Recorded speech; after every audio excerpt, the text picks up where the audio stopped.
Anderson would sit in front of a bunch of leaders and go, if I ever hear that, for example, if an agent leaves your office and you are giving him a hard time about taking their listings, we can't be in business together. I don't care what you do.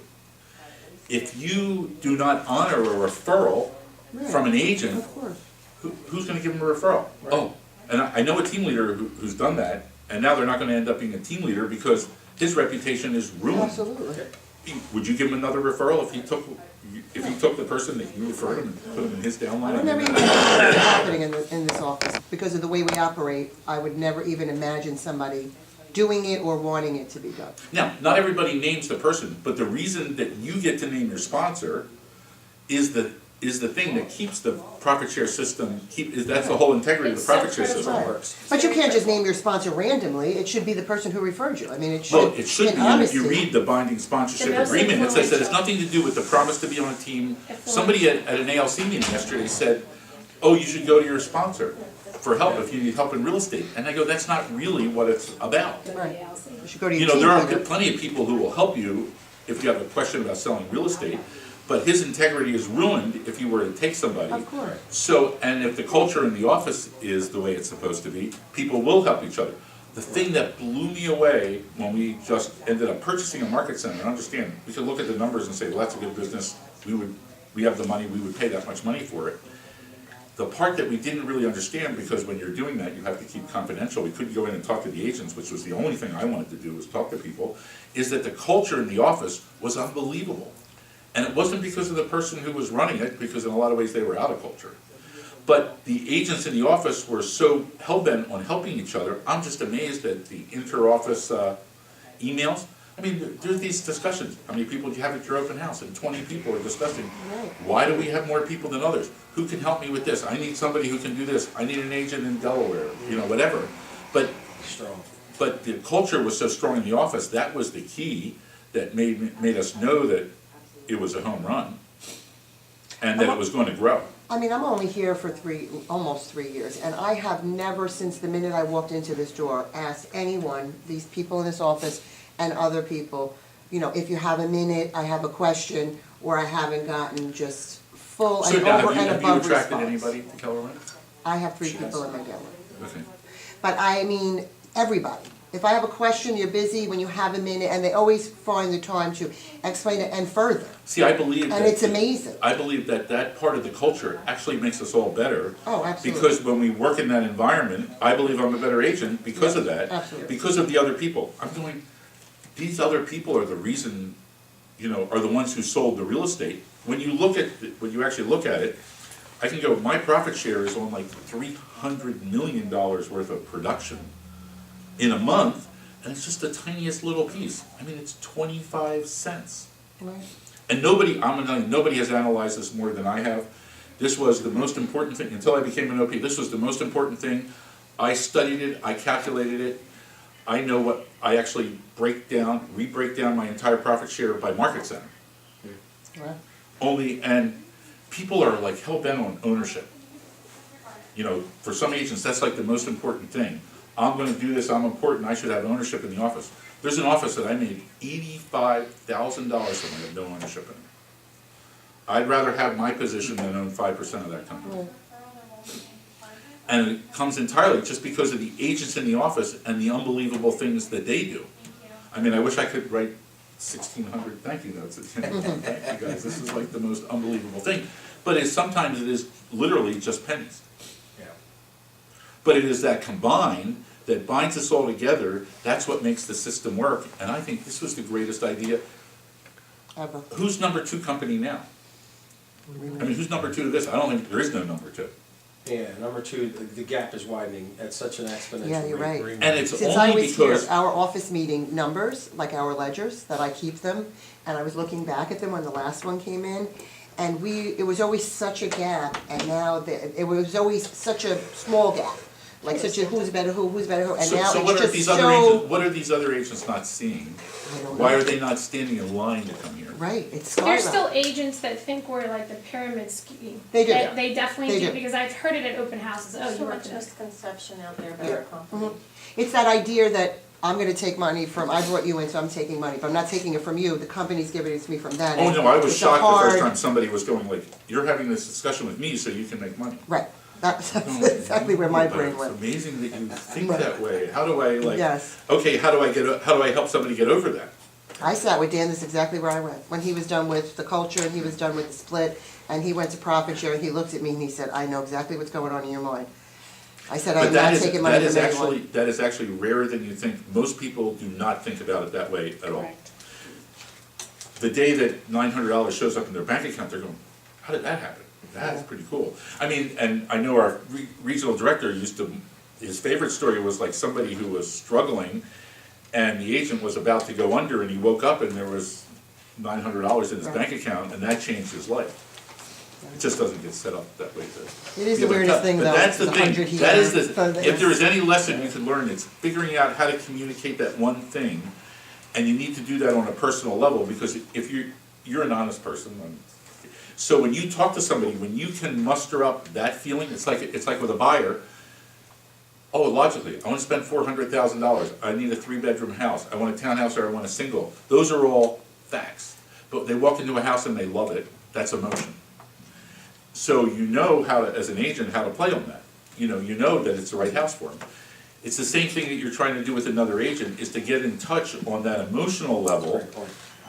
not the logic of what your split is, or how strong the company is, but on a real level, when you can relate to them on that, that's what'll make somebody look at Keller Williams.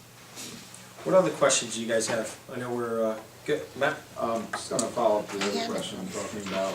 So people in your downline, you're having that I had a conversation, moment who last do you night. know that would be maybe a good fit for Keller Williams? Then from there, do you refer them back to the team leader, or do you Well, make I the would call try to to them, think, or- I would look at it, now it's thought like it was just a behind. business strategy thing, just like when you're going on a listing and you think, okay, what's it gonna sell for and how do I market it? It's like, how do I get that guy in Dan's seat? What is the one thing that I could say that would be attractive enough for them? Because often it's pain. There's an agent I've been trying to get for 15 years. There was one day, she was at Weichert, and they did something that was like $300 that they shouldn't have taken. A week later, they would have paid her $25,000 to come back, but they blew it. And so you try to get somebody for 10 years, and then all of a sudden, the day the copier's broken, that's the day you get it. That's a classic, like, recruiting story. Because they're in a rush, and they come into the office, and I need to make copies of this, because I gotta get to this listing, and I'm late, and the copy machine's broken. Or the computer system's down, I can't go into training with the information. It's like showing up at a listing, and you did the whole CMA, and the house is completely different than you thought it was, and now you have no information. Yeah, I got a question. You're talking to say there's an office that's doing relatively well, but it's a small office, independent office, and they're very happy. But there's opportunities for them if they became part of us. What is your approach to their owner? How do you open the doors with them? Oh, now we're talking about trying to do a little merger? Yeah, I think that even more so, it's pretty hard to go up cold to somebody who owns a real estate office that's been running here for Right. 3 generations and get them interested. But if you have a relationship with somebody, it's like maybe trying to get them into what their exit strategy is. I mean, I looked at that in Bucks County, there's a lot of those, and I talked to one person who, as a coincidence, went to high school with Sue Adler. Oh, wow. But she goes, it's a 3rd-generation company, and the guy, the 3rd generation, is 82. So if there's not somebody else, there's not much of a future there. It's trying to get in touch with, is trying to get them into a meeting with an owner or a team leader about what their exit could be and how that could work and how profit share, because those real estate companies are worth a lot less money than people think. I think in general, real estate companies are worth less money than people think. But an independent, and for us, it's a little different, but for them, if there were 5 people in there that would be first level to them, that could be $15,000 income to them, ongoing, where, I mean, if a real estate company is that small, how much do you think you could sell it for? I have no idea. Most of their income probably comes from the fact that they sell, and, there's less profit in running a small agency than I think people realize. Actually, there was one at the shore that I was trying to help somebody with now, it's north of here. But it was like exactly that, it's a Century 21, their franchise is up, she doesn't wanna keep going. But she thought she could get $300,000 or $400,000, and I don't think anybody will pay that, but Perfect, you're getting if you there. got $300,000 and you put it in the bank, It's how much not money do you easy. need? I'll give you till February. That's today. $15,000, the same thing you're gonna get from those, you know, you get from said those the 5 same agents. thing to you. When is and have it February? ongoing. I said to you. It's not easy, is it? So that is just having enough of a relationship. Now, had that discussion at an investor meeting yesterday in Doylestown. One of the people in there went and called up a local independent and said, oh, she's on vacation, but in 2 weeks she would talk to us. So it's just getting him into that conversation is all you need, not selling him on the whole package. There's something here that when you find it, they need to talk to Dan. And that is the only connection that you need to make. So it's like the less you do, the better it is to actually. So here's the secret, do less, make more. That's really what it is, and let him do what he's good at. Because I have a feeling he's kind of passionate.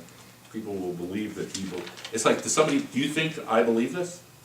Yes, Absolutely. You know, why do you believe that? because you're passionate about it. Right, so that's what you gotta communicate is you're passionate about Keller Williams, whatever part of it is. I mean, sales training, I mean, the training should be enough almost for anybody. But it's the fact that it's an environment where people are willing to share that's really extraordinary. Where can I go and find out what somebody else does on a listing? I mean, we're all competing with other agents, right? But actually, you're the only ones who are really valid that when you go on a listing that the whole office wants you to sell the listing because we all benefit from your success. If you're at Berkshire Hathaway, how do the other people benefit? You know, they're competing for the same business. So when you want to be with the company that sells the most real estate in the world and everybody in the office is trying to help you, So Gary, am I just hearing you correctly that all it really needs to be is a conversation? that's all it needs to be. A conversation that is coming from the heart. You know, that you believe that that person would benefit from being here. I don't know why some agents are so resistant. You know, I mean, we literally sat with an agent, they said that we'd make $175,000 more. Now, life was good, she's making $500,000, you know, not killing herself, you know, it was good, it just wasn't good enough, but she never had that discussion, because that discussion does not go on at a Sotheby's office.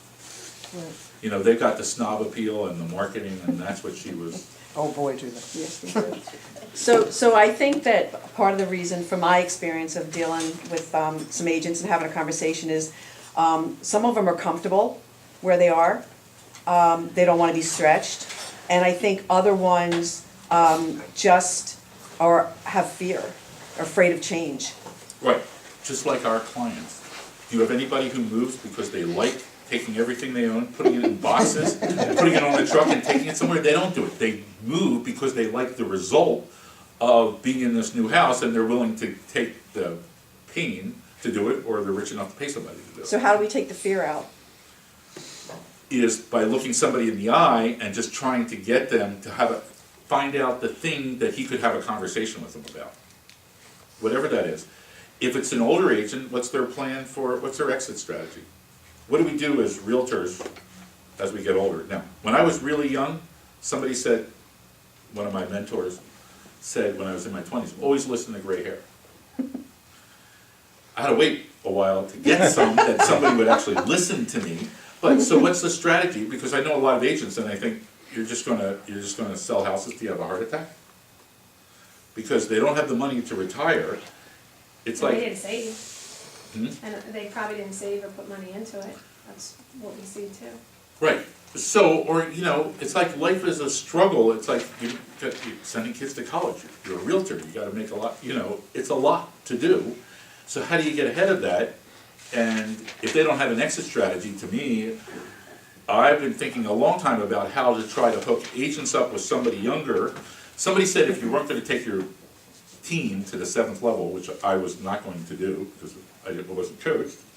So a guy who coaches said to me, what you need to do is you need to find a younger agent that you feel good enough with, that you could run your business with for a few years, and then you could start to back out so that you could continue to benefit from the referrals. You've been selling real estate a long time? Does the phone ever ring and somebody goes, we're moving? That was an easy listing, right? All the time. Yeah, that just happens. So, but that happens I found because the you have a number relationship, right? Let me throw out a couple of scripts. It sounds like you guys are getting the scripts, right? What do you say to agents, Kath? So, one of the things that if I call an agent, it's a very, very hard script. How are you doing? How's your business? Are you meeting your goals? Are you hitting your goals? Do you have a written business plan? Huh? You have no idea how many top agents I meet with, top agents on the board, outside companies, have no written plan. Whoa, really? Wow, you gotta come talk to Dan, because he helped me write mine. I'll set the meeting up for you. It's that simple. On a scale of, what's your name? Kathy, Kathy, on a scale of 1 to 10, how would you rate your business? 10, I'm at Keller Williams. Oh. Does anybody here have does anybody 10 here or a have 6 somewhere else. I'm a I've got 6. a 9.5, I never really got a 10. But it doesn't matter what they say, 4, 5, 6, 7, 8. So if your business was a 6, what would it take to make it a 7 or an 8? Right, what's the gap? And all you're trying yeah. to do is identify, and I learned that from a team leader, it's just identifying one thing that somebody may be able to help you with, and then they'll hopefully gradually start to understand all that Keller Williams is, which is pretty hard to describe because it is experiential. It's not logical. Logical is whoever gives you the best script, but, in a sense, in the absence of value, the only thing you have to compete with is price. Anybody here get more than 6% on listings? Sometimes. Okay, because you can create value, or you're good at not discounting, because a lot of people say, once you pay us a lot of money, 500,000, 6%, you're making $30,000, when in reality, that's not even close to the case. But the more value you can project, because if everybody else is at 2.5, that's a reason to be at 3, and if everybody else is at 3, that's a reason not to be at 2.5. So there's always a reason to do that, but I would then, my wife and I'd say, okay, we're not gonna take less than 6% and go on a listing against somebody who does, and they got the listing and it sold over the weekend, and I go, okay, she got 12,500, you got nothing. So you gotta make those decisions every day. But that value is the one thing, I guess that's a way to have a script when you ask a question like Dan did, or, on a scale of 1 to 10, how would you rate your business? And then they're just gonna give you the answer, and that's the opening to figure out how to get them into an appointment. And whoever wants to work on their profit share, you obviously have any opportunity to sit and work with me. We can role play, we can work on scripts, we can practice and role play. Anybody here have any prospects for real estate coming up? People that might wanna sell in the future, So do you have a prospect list for agents that you think would prosper at Keller Williams, just to have a list of people you want to approach? Then sit down with Dan or somebody else, call me up. If anybody in this room called me up and said, I've got these 3 people, what might you say to them? I'd have that conversation with you, and I bet you a lot of people in Keller Williams would have that conversation if you actually bothered to call them. Just like if you called somebody and say, I'm thinking of joining Keller Williams, what Keller Williams agent wouldn't have a 10-minute conversation with somebody? No. Because generally they are, if they got into this culture, generally their giving is a part of, how they see the world. And that's what can make the difference. It's those simple conversations that is taking something sort of complicated and making it really simple. They're gonna benefit from it. You benefit from being here? Absolutely. What is that? What do you think the benefit is? The culture, the camaraderie. I came from the purple company that you mentioned. The culture and the It camaraderie. used to be blue, right? Right, it used to be blue. You'll never sell another house, and many of the agents in that company, especially on the main line, which was when I got that person, Michael Beer, into real estate, he goes, well, I'm interested in Keller Williams if I could have the main line. And it was available. I'm very excited. There you go, right? Didn't understand that there was one company there that had an 80% market share and how hard that was to actually overcome. We've been working at that for 14 years and it's coming around, but I never saw a place in the country that had a competitor that was that small. Who has the biggest market share here? We do. Who's number 2? I think it's Remax. It's either Remax or Berkshire. Who's got the chart? Anybody have the chart? It's Remax. No. Okay, but I don't think it's. a normal market Remax is, like the last one, it's Berkshire Hathaway. Is it Berkshire? Yeah. Okay, a thank normal you. market is, Thanks, somebody ladies. has 22% and 19%, and it's divided among realtors. And I asked a top Keller, what's the toughest competitor? He says, I want a place in Texas where Coldwell Banker had 50% market share. No, it doesn't mean you can't be successful, but it's a lot to overcome that. I can't quite understand why they were so, especially Berkshire Hathaway, why people were so strong in that culture, and I'm not sure what they, you can't join the title company and you gotta pay. I guess they didn't used to have a franchise fee, but now, I mean, we talked to You do now? a woman at Sotheby's, the franchise fee was $33,000 last year. Well, 3 is better, right? You could then hire an assistant to do half the things that you do for the difference in your franchise fee. That just seems like a better way to operate your business, but people don't, I mean, I guess in real estate, people don't think of themselves as really running a business. They don't. They just capitalize on some relationships and show houses and that's it. Well, you gotta pay for your own copies. This woman's like, Berkshire, Sotheby's does our marketing. The guy's going, okay, we just created $175,000. Do you think we can solve the marketing part? We go hire a professional marketer and you'll still be ahead. So it's always just like, just like selling houses, just like solving problems. Okay, how do I get this from here to here? So it's identifying the person, understanding them enough, and just being real about what you love about Keller Williams. Tricking them into helping themselves. That's really all it is. Now, I'm curious, I don't know if you knew anything about profit share or how hard you looked at Keller Williams. If there was any, I hate to use the word aha, but Thank you, Mr. Segal. Thank you. Gary, please. You got me. I mean, that's the micro that's attractive to the is certainly camaraderie, the willingness on the part of all those involved to help each other's success. But most of all, I think I fit in the category of a mentor and a coach. And the most success I've had in my life has been helping others. Along the lines that you described in your group, but I never made that kind of money. If I could reinvent that and do that again. Oh, that's hard, yeah, reinvent, Gary, how many times have you heard Gary Keller say, you don't have to reinvent the wheel? He goes, this isn't rocket science, Not this is reinvent, not reinvent the program, but reinvent itself to be able to do that again. See, and my gut is that when you find the place